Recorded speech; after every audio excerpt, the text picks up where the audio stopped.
Good morning, here we go. Don't tell Hannah because she's coming now, but I made this coffee at 6:20 by mistake when I made another one. When I came downstairs, first of all, I just absentmindedly filled up both cafetières, put the coffee in. I was going to just have it ready, make it at 5 to 7. I've wrapped it in 2 tea towels to try and keep it warm. It still feels like pretty hot, so if we could keep that between us and not tell her if she makes it down, then that would be outstanding. So hope you're good. It is the 30th of April. Good morning, Karen. Just literally I thought that means a whole month of social distancing and isolation, plus the previous week to that as well. And wow, it's a long time actually. It's quite a long time. I don't think I've done anything like this morning, Julie, out of kind of having to do something since probably when I was at school or at university, in terms of, this is the thing you're going to do and it's going to be for X amount of time and you can't do anything about it. Once you've got a job and things, you could walk away from it or leave or whatever, can't you? I guess you could do that with university. So I don't think, for me personally, I've not done anything where it's kind of mandatory by the government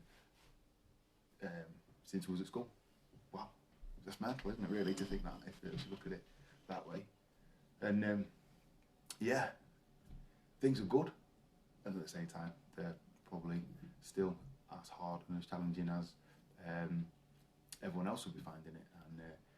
And I've had, as I said yesterday, good friends, husband had to go to hospital, operation, that sort of thing, and she wasn't able to go in because of the virus and all that sort.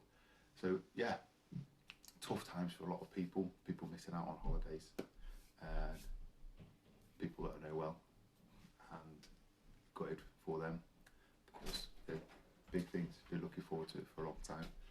At the same time, positives keep coming. One amazing thing yesterday, you might have seen a video on Hannah's Facebook, and I shared it as well, is Hannah and the kids have started doing Couch to 5k, but Hannah's back was really sore yesterday, so she couldn't go. So the kids took themselves on a shorter route, but did laps so they could still do the actual Couch to 5k app, which was incredible. And they went out fairly early. They were out before 8 o'clock yesterday morning. Had their buffs on their head, went and did their basically Couch to 5k intervals, didn't they? Yeah, they did. Bossed it out. Yeah, so week 2, day 2. So that 90 seconds of running and 90 breaks. seconds of running, 2 minutes of walking, and then repeat it like 6 times. There we go, 90 seconds of running, 2 minutes of walking, repeating. It's really cool. I know, Karen, I know. I wasn't trying to draw attention. What was it? It's her and Kristen against Las Vegas last week. This would have gone on Monday. It's for her 30th birthday. Oh, it's rubbish. Yeah. She doesn't look over 32, does she? Joking. Just ignore him, Karen. Oh, it's terrible. Absolute Terrible. nonsense. And so kind of the good things and the not so good things, I guess, like in life, go hand in hand. And so that was really cool yesterday that the kids went out and did that, and doing it for Mercy UK, the charity that Hannah works for. And there's a bit of a kind of...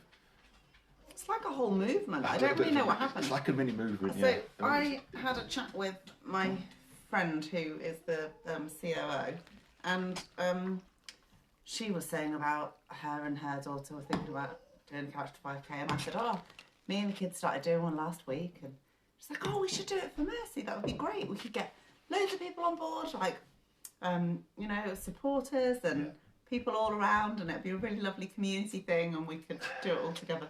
And somehow, within the next 48 hours, there's people all over the country all doing the Couch to 5k. To the extent together. To the extent that people are literally taking up running from scratch who haven't run for Yeah. years. Yeah. But then they're coming back to Hannah as the health and fitness coordinator at Mercy at the residential home, and saying, I've got this problem now. I've done 2 runs. Can you help me? Which is, it's quite cool. So actually, Yeah, it's really nice. I've done one Well, it's video. not nice that they're I've done a couple of helpful. videos of stretches already, and then we've got the opposite thing of people that shouldn't stretch because they've got hypermobility and things. So how do we help them Yeah, to be able to keep right. running and strengthening? And so we're doing a little Yeah. series that Levi was filming yesterday, and yeah, that was really cool. So Do you know, I was thinking, I was making a choice when I got up, whether or not to pull my running gear on, because frankly my back is still sore. I was talking about But this it's last night. Were you? Yeah, in terms It's worth of everything. motivating. Motivation. And I know that if I go and, because basically I've missed now week 2, day 2 with the kids, which was yesterday. Bam, bam, And so tomorrow is obviously week 2, day 3. And my plan had been to just, I'll just go today and do week 2, day 2, and then I've caught up with them and that's fine. And my back is still sore, and I think if I do that, that's probably foolish on my part. And I thought this morning, do you know what? Sometimes you've got to go back to go forward. And so I pulled on my running gear, even though I didn't really want to. And I'll do week 1. I'll do a week 1 day again. I'll just regress it, so that tomorrow. A minute at a time. Yeah, but so that tomorrow then I can go with the kids and haven't mullered my back. Hopefully. And actually, No, it should be, that's a good. what a lot of us, in a sense, that's what we're doing at the moment, isn't it? During lockdown, Yeah. is we're going back in order to go forward, and that does mean that we, miss out on things like 30th birthdays in Vegas. Yeah. But Going back to go forward, yeah, and if it kind of morning Jackie, morning Zoe as well, and morning Dave, how you doing, buddy? Sometimes we look at people that are successful in life or in business, and wow, they've done an amazing thing, but a lot of these people have tried 100 or more routes or ideas, sometimes completely different ideas, especially in the kind of entrepreneur world that's really kind of prevalent now, and then being successful, but we only hear about the successful one. Yeah. I was watching a segment of a video the other day for the guys that set up Airbnb. Now obviously that's phenomenal, massive company, actually it's over £1 billion company now, worldwide. But in 2004, they couldn't even rent their own house. Right? So they sat down with people that are in business and mentors and things, and just like, this idea is ridiculous. It's just not going to work. And they ended up getting back to just their own property. No one else wanted to list with them. And partly, I mean, it's a slightly different story in that they persevered, and now it's massive. But they had to keep changing how they were doing it. Yeah. And someone said to them, you're aiming too big too soon. Reduce what you're trying to do and just get 100 people interested in your property, in the thing you've got to rent out. And if you can then do that, then you can move forward. Because they were trying to get like a website with different properties on, like maybe 20 places in near where they lived. And they said, no, scale it right down and then move forward. And they're obviously massive now. And most of us have probably used Airbnb, or at least looked on it as an option for somewhere to I stay. was watching a TV show on Netflix, which is Funny, it's a basically good show, that is. based on the concept of Airbnb. Yeah. I mean, I've not watched it fully, but it's amazingly interesting. People trying to rent out houses it's based in America, isn't it? Well, not exclusively. I don't know. That's how much we watch it. That's how much we take it in as I we're watching didn't it. pay enough attention. But there was a lady on there with a house in Malibu. And wow, it was straight out onto the beach. But it was just literally her family house, or her house that she'd had with her husband, who had unfortunately died the year before. And she was trying to turn it into somewhere to rent out, generate an income for 6 months of the year, and then she was going to travel the rest of the But time. like she'd been by herself, and so it was really weather beaten, and it was in a stunning location, and it was an incredible house. But It's like her exercise bike in the bedroom and things like that. And the guys are going in, obviously with the proviso of the show is we'll help you sort your house out, and then you can rent it out. And like, can't really have your exercise bike in the bedroom. But she is now. I checked. She's now renting it out for $1,200 a night. I mean, So that's a night. a night. What? So, and yeah. So sometimes, like, she had to literally clear almost her whole life out to move forward. And I think we're in a kind of a little bit of a stage of that, in a sense, and we're still working it out. Still writing charts every day so the kids can do the homeschool. And sometimes it works, and sometimes it doesn't. And And being okay with that. But this is the best chart. This is the best chart we've done this week. It's not really a chart. So this is, yeah, you know, some will recognise this scroll from classes and.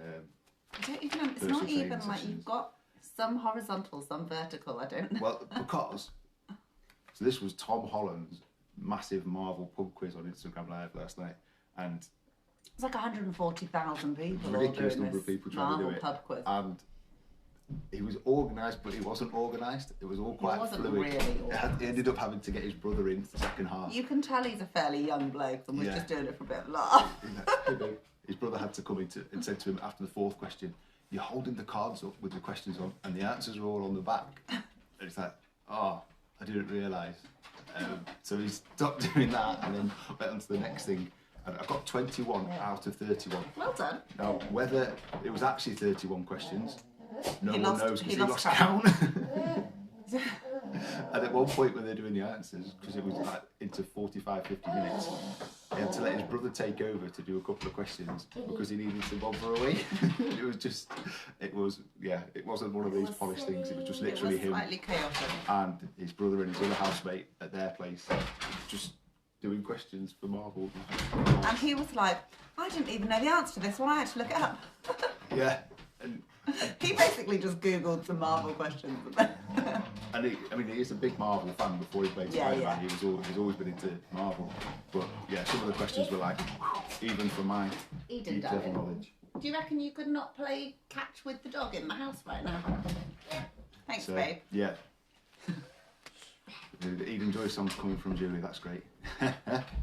So that was a lot of fun. And sometimes you have to go back to go forward, so I've got to do some more research, guys. I'm going to have to start at the very beginning. Captain America, the thing is, First the Avenger, horrible thing is that work our way through. He will now. And he will. I did get the last question, but not a lot of people get this, which is what does SHIELD stand for? Because I've watched all of SHIELD, the actual TV series, and a lot of people dipped out of that after the second series or whatever. Wow. I've done a lot. He has. He sometimes, because I like did first series I watched. Maybe the second one because it linked into some more of the films. First and second series, and then I was done. So Mark sometimes watches it in the kitchen with his headphones on while if he's making dinner. Yeah. He'll watch an episode of SHIELD. And like, you won't believe it. This we live a really cool life, guys. This thing's happening. This thing's happening with this thing. What are they still alive? And some of you remember. This is a Marvel. All right.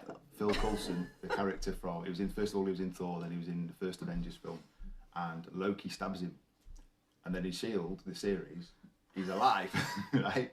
But none of the Avengers know he's alive, and it's a kind of a bit of a thing of why they never told him Phil Coulson's okay, because Thor was really kind of upset, as was Steve Rogers at the play. Now in that series, he's died once, come back as a evil version from a different dimension, and now he's died again. It's like, this character's gone, and now he's back as an LMD, which is a life model decoy. He's basically a robot, and he's still going. It's like all these words are coming out of your mouth, and all I'm hearing is blah blah blah blah blah. Like, someone will be interested. Oh no, I know. Someone will be interested. Yeah, it's true. And I'll be like, wow, I There's can't lots wait of for other people who are Series equally 7. passionate about Marvel as you, which is really nice because it's good to have your tribe. Just my tribe special. As you can tell, he's part of my tribe. Very special. So good.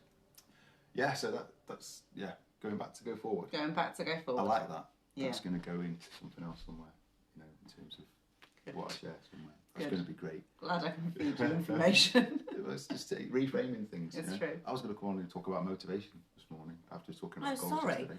Absolutely fine. No, totally 100%. Because I talked about motivation a lot yesterday. Okay. Do you know what though? I didn't have any motivation. Well, no, my motivation was that I'm raising money for a really amazing cause.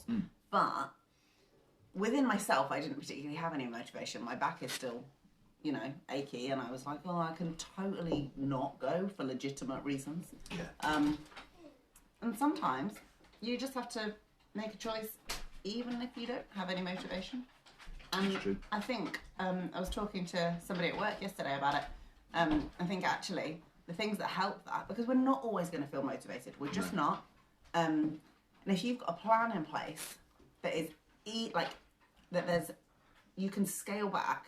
So that's what I'm doing today. Like, my plan is in place that I'm going to go 3 times a week with the kids, and but today I haven't, for physical reasons, but I haven't got the motivation. So I'm going to scale it back and do one of the simpler runs from last week, because I've got a plan in place, and so I'm not having to try and run completely off self-motivation. I've got something to fall back on. Oh yeah, see? I knew it. Do you know, in my head, he's the Dave, man. I was saying to myself, Dave will love this. Yeah, exactly. And on that, and the motivation, Yeah. what I was actually talking about is motivation runs out quite quickly. It'll literally dissipate in a few days. But as you start something new, and maybe you're the type of person that can go for longer, but it's the consistency and the habits that you build around what you're doing that's what keeps you going. And sometimes your commitment, I don't think I've actually touched on this, if you kind of put something out there and say, this is what I'm going to do, then you definitely feel more like to stick to it. I mean, some of the other people that are doing it and they're doing the videos and things to kind of track their journey are literally saying, I wouldn't go and do this unless I was doing it for Mercy, and I've put it out there that I'm going to do it. So sometimes that making that kind of statement holds you more accountable than holding yourself accountable.